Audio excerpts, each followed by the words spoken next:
and welcome to my channel. Today's video is going to be another video where I show you the one sheet wonder technique. That is to take a 12 by 12 sheet of paper and cut it up into different sections and make multiple cards with the paper. I took that paper and I made two different layouts. The one on the left is a Father's Day card, and the one on the right is a birthday card. I'm going to show you these two cards in two separate videos. Please check my channel because I'm going to leave a link down below to the first video so that you can see how to make that card.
This card, I'm going to need the following: the Stampin Up Something to Celebrate stamp set, the Party Pandas stamp set, also Stampin' Up, the Panda with Die Cuts by Mama Elephant, Celebrate Party Hats by Stampendous, a Darice Embossing folder, this is Bamboo,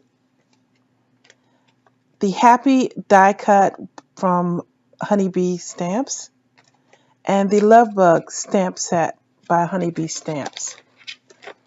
I will also need some rhinestones.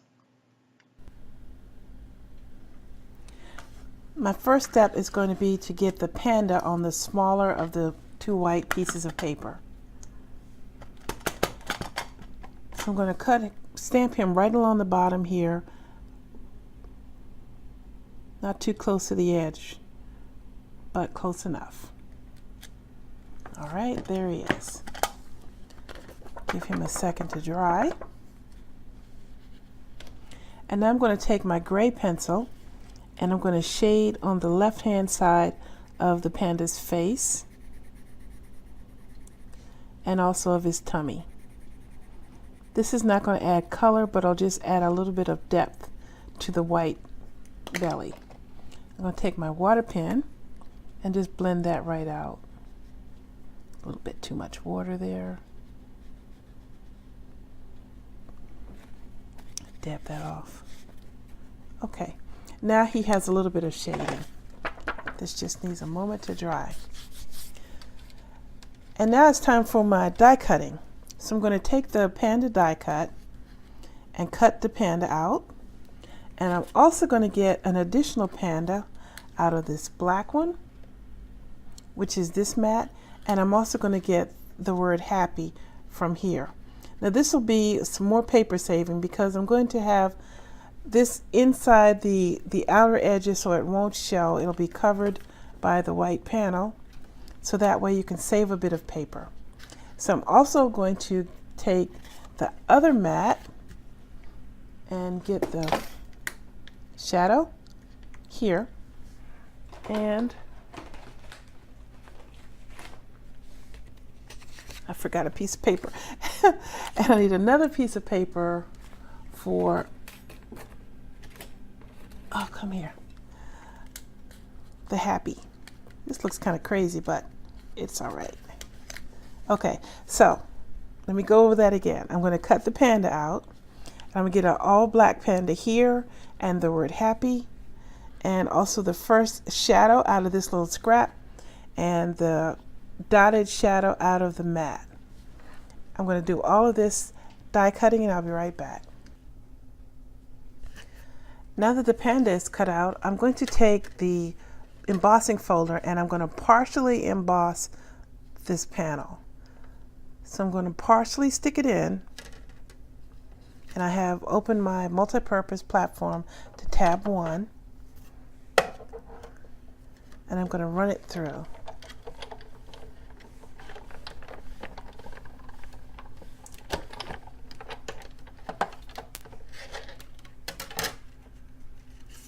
So now I have the top part of the paper is embossed and the bottom is not. Don't worry about the little guy's hand because that will be completely covered. Let me grab that panel real quick. This will be completely covered by the panel, so you will not see it. Let me move my big shot. For my prototype, I took a blending tool and bundled sage distress ink, and I went over the top of the raised area. But after I did it, I thought, you know what, I'm going to make it a little bit more fancy, and I went and grabbed my gilding polish. This is a material that is put out by Creative Expressions.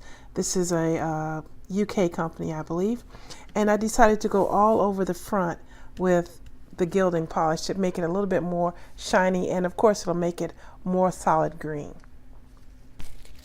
Because it's messy, I put on some gloves to protect my hands, and I'm bringing a piece of paper to protect my surface. Even though I have my brand new laminated grid paper, and there's a video on my channel where I talk more about this, I don't want to push it and put this gilding polish all over it. So the gilding polish, it comes with a sponge, which is part of the handle. You just pop it right out, and you just take the sponge and just drag it right through the top. You just need a little bit. So I'm basically wetting it and then dragging it right back off again. And you lightly go all over the whole thing as you see me doing. And it spreads really, really easily. Get a little bit more.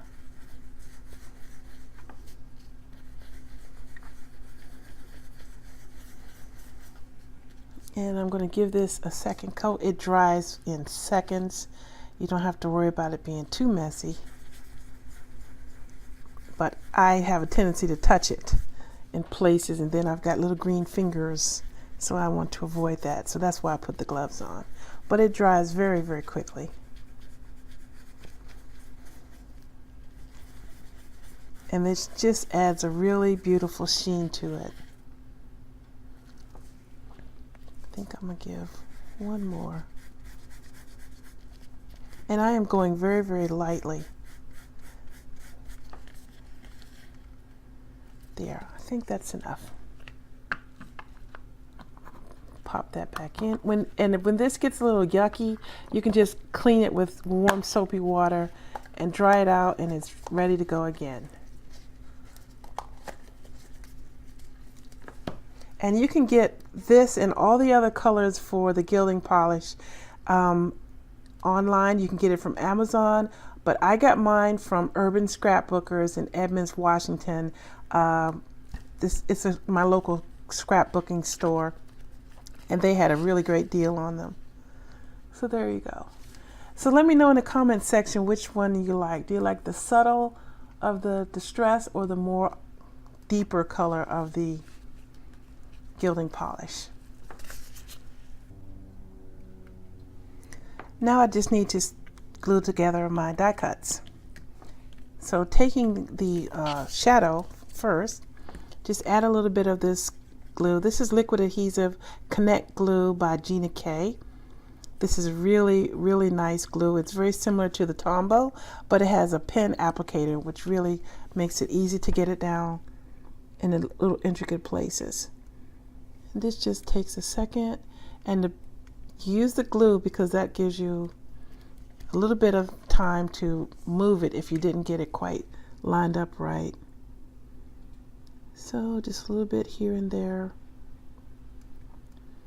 You don't want to put too much glue because then when you go to put the die cut down, it will ooze out and then it'll be sticky and not so nice looking. Okay.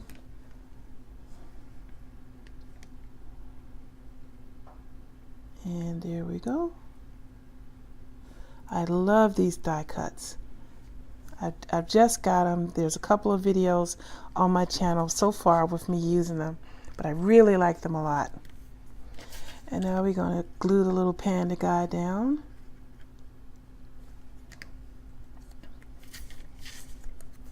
If you wanted the panda to have a little bit more dimension, you could make a couple extra die cuts, but I just wanted a slight shadow to him. That's enough for me. Now the rest is going to be just simply putting the card together, working on the inside. So I'm going to let the music play and assemble everything.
And that's the finished card.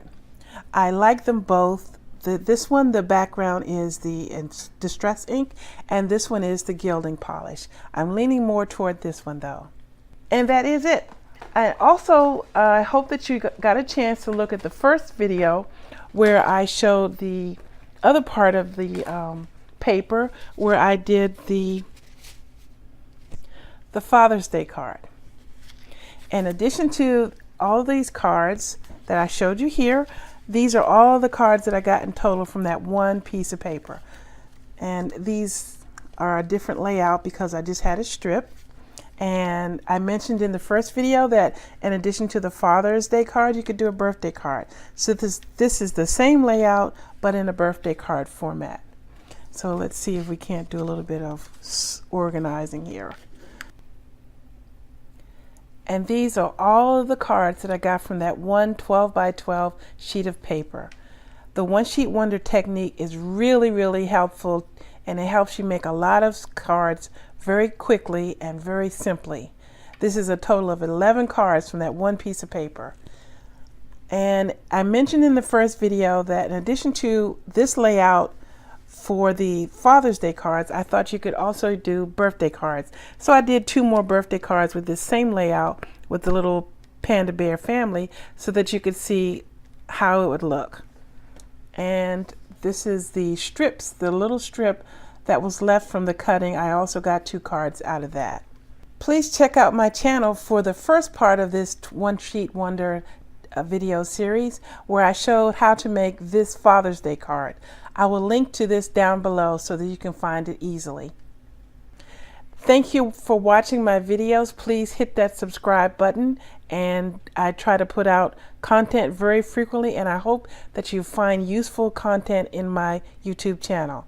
I'd like to thank my brother David for the music that he's providing, and I hope you're enjoying that also. Take care, everyone, and have a great day.